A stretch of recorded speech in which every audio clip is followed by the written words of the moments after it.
5 ವರ್ಷಗಳ ಹಿಂದೆ ಒಂದು ಐತಿಹಾಸಿಕ ಗೆಲುವನ್ನು ನನಗೆ ವರವನ್ನಾಗಿ ನೀಡಿ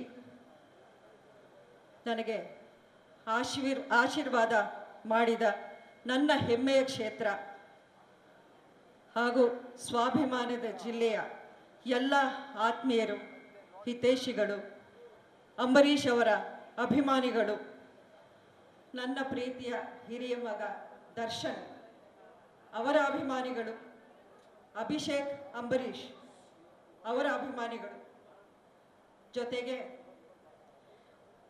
ಯಾರೇ ಬರಲಿ ಎಲ್ಲೇ ಹೋಗಲಿ ಮಂಡ್ಯ ಅಂದರೆ ಇಂಡಿಯಾ, ಇಂಡಿಯಾ ಅಂದರೆ ಮಂಡ್ಯ ಅನ್ನೋ ರೀತಿಯಲ್ಲಿ ಈ 5 ವರ್ಷಗಳು ನನ್ನ ಜೊತೆಯಲ್ಲಿ ನನಗೆ ಸಾಥ್ ಕೊಟ್ಟಂಥ ಎಲ್ಲ ಆತ್ಮೀಯರು, ಮಾಧ್ಯಮದ ಮಿತ್ರರೇ, ನನ್ನ ಕೆಲಸಗಳನ್ನು ನಾನು ಸುಲಭವಾಗಿ, ಆರಾಮಾಗಿ, ಅಚ್ಚುಕಟ್ಟಾಗಿ ಮಾಡೋಕ್ಕೆ ನನಗೆ ಎಲ್ಲ ರೀತಿಯ ಸಹಕಾರವನ್ನು ಕೊಟ್ಟು ಸಾಕಷ್ಟು ತೊಂದರೆಗಳನ್ನು ಫೇಸ್ ಮಾಡಿ ನನಗೆ ನನ್ನ ಜೊತೆಯಲ್ಲಿ ಇದ್ದಂಥ ನನ್ನ ಆಫೀಸ್ ಸಿಬ್ಬಂದಿಗೆ ನನ್ನ ಯೋಜನೆಗಳನ್ನು ಅನುಷ್ಠಾನಕ್ಕೆ ತರೋಕ್ಕೆ ನನಗೆ ಸಪೋರ್ಟಾಗಿ ನಿಂತಂಥ ಜಿಲ್ಲಾಡಳಿತ ಅಧಿಕಾರಿಗಳು ಎಲ್ಲರಿಗೂ ಮೊದಲನೇದಾಗಿ ನನ್ನ ಹೃದಯಪೂರ್ವಕ ವಂದನೆಗಳು, ಅಭಿನಂದನೆಗಳನ್ನ ತಿಳಿಸ್ತೀನಿ.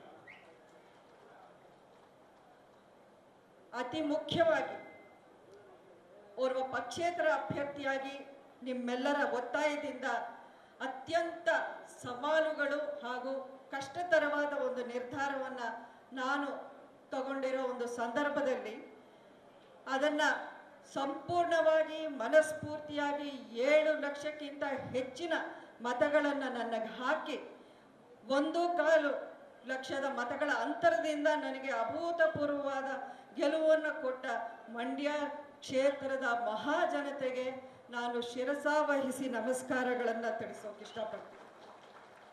ಪ್ರತಿಯೊಬ್ಬ ಮಹಿಳೆ, ಪ್ರತಿಯೊಬ್ಬ ರೈತ ಬಂಧು, ಯುವಕ ನನಗೆ ಆ ಟೈಮಲ್ಲಿ ಸಾಥ್ ಕೊಟ್ಟಿದ್ದಕ್ಕೆ ಆ ಒಂದು ಗೆಲುವು ನನಗೆ ಸಾಧ್ಯವಾಯಿತು. ನನ್ನ ರಾಜಕೀಯ ಪ್ರವೇಶ ಆಕಸ್ಮಿಕ ಅನ್ನೋದು ನಿಮ್ಮೆಲ್ಲರಿಗೆ ಗೊತ್ತೇ ಇದೆ. ಅಂಬರೀಷ್ ಅವರ ದಶಕಗಳ ಕಾಲದ ಒಂದು ಸೇವೆ, ಅವರ ಒಂದು ಕಾರ್ಯವೈಖರಿ ಮುಂದುವರಿಸುವ ಒಂದು ಸದುದ್ದೇಶ ಮಾತ್ರ ಇತ್ತು ನನ್ನಲ್ಲಿ. ಆ ಒಂದು ಸಂದರ್ಭದಲ್ಲಿ ರಾಜಕೀಯ ನನಗೇನು ಅನಿವಾರ್ಯ ಯಾವತ್ತೂ ಇರಲಿಲ್ಲ, ಇವತ್ತೂ ಇಲ್ಲ. ಆದ್ರೂ ಅಂಬರೀಷ್ ಅವರನ್ನ ಇಷ್ಟೊಂದು ವರ್ಷಗಳು ಪ್ರೀತಿಯಿಂದ ಸಾಕಿ 30 ವರ್ಷಗಳ ಆಶೀರ್ವಾದ ಮಾಡಿದ ಜನ ನನ್ನನ್ನು ಕೇಳಿದಾಗ ನಾನು ಇಲ್ಲ ಬೇಡ ಅಂತ ಹೇಳೋಕೆ ನನ್ನ ಕೈಲಾಗಿಲ್ಲ. ಅದೆಷ್ಟು ನೋವು, ಎಷ್ಟು ಸವಾಲುಗಳು ಎಲ್ಲ ನುಂಗಿ ಎಲ್ಲವನ್ನೂ ಎದುರಿಸಿ ಹೋರಾಟ ಮಾಡಿ ಗೆದ್ದ ನಂತರವೂ ನನ್ನ ದಾರಿ ಸುಲಭವಾಗೇನಿರಲಿಲ್ಲ, ಸುಗಮವಾಗಿಯೂ ಇರಲಿಲ್ಲ. ಆದರೆ ಒಂದೇ ಗುರಿಯನ್ನ ಇಟ್ಕೊಂಡು ಪ್ರತಿಯೊಂದು ಹೆಜ್ಜೆಯನ್ನ ಅದೇ ದಿಕ್ಕಲ್ಲಿ ಹಾಕೊಂಡು ಬಂದೆ. ನನ್ನ ಗುರಿ ನಮ್ಮ ಜಿಲ್ಲೆಯ ರೈತರು, ಬಡವರು, ಮಹಿಳೆಯರು, ಯುವಕರು, ಜನಸಾಮಾನ್ಯರು ಇವರೆಲ್ಲರ ಪರವಾಗಿ ನಾನು ನಿಂತ್ಕೊಳ್ಬೇಕು. ಅವರ ಸಮಸ್ಯೆಗಳಿಗೆ ಸ್ಪಂದಿಸಿ ಅವರ ಆಕಾಂಕ್ಷೆಗಳನ್ನು ಈಡೇರಿಸಿ ನನ್ನ ಕೈಲಾದಷ್ಟು ಅಭಿವೃದ್ಧಿ ಮಾಡಿ ಅದರ ಮೂಲಕ ನಮ್ಮ ಜಿಲ್ಲೆಯಲ್ಲಿ ಒಂದು ಬದಲಾವಣೆ ತರಬೇಕು, ಅಭಿವೃದ್ಧಿ ಮಾಡಬೇಕು. ಅದೊಂದೇ ನನ್ನ ಮನಸ್ಸಲ್ಲಿದ್ದಿತ್ತು.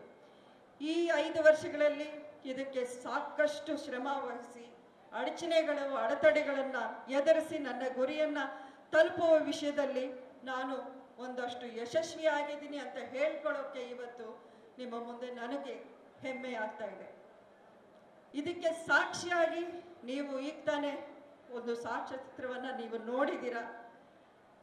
ಆದರೂ ಅದರಲ್ಲಿ ಒಂದಷ್ಟು ಸಮಯ ಅವಕಾಶ ನಾನು ತಗೊಂಡು ಇವತ್ತು ನಿಮ್ಮ ಮುಂದೆ ಇಡ್ತೀನಿ. ಯಾಕಂದರೆ ಇಷ್ಟೊಂದು ದಿನ ಎಲ್ಲ ಕಡೆ ಹೋದಾಗ ನನ್ನಲ್ಲಿ ಒಂದೇ ಕಂಪ್ಲೇಂಟ್ ಬರ್ತಾ ಇತ್ತು, ನೀವು ಸಾಕಷ್ಟು ಕೊಡುಗೆಯನ್ನು ಕೊಟ್ಟಿದ್ದೀರಾ, ಕೆಲಸಗಳನ್ನು ಮಾಡಿಸಿದ್ದೀರಾ, ಅಭಿವೃದ್ಧಿ ಕಾಮಗಾರಿಗಳನ್ನು ನಿಂತುಕೊಂಡು ನೀವು ಮಾಡಿದ್ದೀರಾ, ಆದರೆ ಜನಕ್ಕೆ ತಲುಪ್ತಾ ಇಲ್ಲ ಆ ವಿಷಯ, ಅದು ಪ್ರಚಾರ ಸರಿಯಾಗಿ ಆಗ್ತಿಲ್ಲ ಅನ್ನೋ ವಿಷಯ. ನಾನು ಮೊದಲಿಂದ ಅಂಬರೀಷ್ ಅವರಿಂದ ಕಲ್ತಿದ್ದು ಒಂದೇ, ಅವ್ರು ಯಾವತ್ತೂ ಪ್ರಚಾರ ಮಾಡಿಲ್ಲ, ಸಾಧನೆಗಳು ನಮ್ಮ ಬಗ್ಗೆ ಮಾತಾಡಬೇಕು, ನಾವು ನಮ್ಮ ಸಾಧನೆಗಳ ಬಗ್ಗೆ ಮಾತಾಡಬಾರದು ಅನ್ನೋವಂಥ ವಿಷಯನ ಅಂಬರೀಷ್ ಅವರು ಪ್ರತಿ ದಿನ ಹೇಳೋರು. ಅವರು ಅದನ್ನೇ ಕೊನೆಯವರೆಗೂ ನಂಬ್ಕೊಂಡಿದ್ರು. ಆದರೂ ಅವರ ಮರಣಾಂತರ ಈಗ 5.5 ವರ್ಷ 6 ವರ್ಷಗಳಾಗ್ತಾ ಬಂದಿದೆ. ಇನ್ನೂ ಅವರ ಹೆಸರನ್ನು ನೀವು ಜ್ಞಾಪಕ ಮಾಡ್ಕೊಂಡು ಇಷ್ಟೊಂದು ಪ್ರೀತಿಯಿಂದ ನೀವು ನೆನಪು ಮಾಡ್ಕೊಳ್ಳೋದಕ್ಕೆ ಏನು ಕಾರಣ? ಅದೊಂದೇ ಕಾರಣ, ಅವ್ರು ಗಳಿಸಿರೋ ಪ್ರೀತಿ, ಅವ್ರು ಮಾಡಿರೋ ಸೇವೆ. ಅದನ್ನೇ ನಾನು ನಂಬ್ಕೊಂಡು ಬಂದೆ. ಆದರೂ ಒಂದಷ್ಟು ವಿಷಯಗಳು ನಿಮ್ಗೆ ತಿಳಿಲಿ ಅನ್ನೋ ಕಾರಣಕ್ಕೆ ಇವತ್ತು ಈ ಒಂದು ವಿಡಿಯೋನ ಮಾಡಿಸಿದ್ದು. ಯಾಕೆಂದರೆ ನೀವು ಅಭಿಮಾನಿಗಳು ಬೇರೆ ಬೇರೆ ಕಡೆ ಹೋದಾಗ ಯಾರಾದರೂ ಟೀಕಿಸುವಾಗ ಅವ್ರಿಗೂ ನೋವಾಗತ್ತೆ. ಆ ನೋವು ನಿಮ್ಗೆ ಆಗದೇ ಇರಲಿ, ನೀವು ಇದನ್ನು ಅವ್ರಿಗೆ ತಿಳುವಳಿಕೆ ಕೊಡಿ ಅನ್ನುವಂಥ ಮನವಿ ನಿಮ್ಮಲ್ಲಿ ಮಾಡ್ತಾ ಇದ್ದೀನಿ. ನ್ಯೂಸ್ ಫಸ್ಟ್ ನಿರ್ಭೀತಿಯಿಂದ ನಿಮ್ಮ ಪರವಾಗಿ.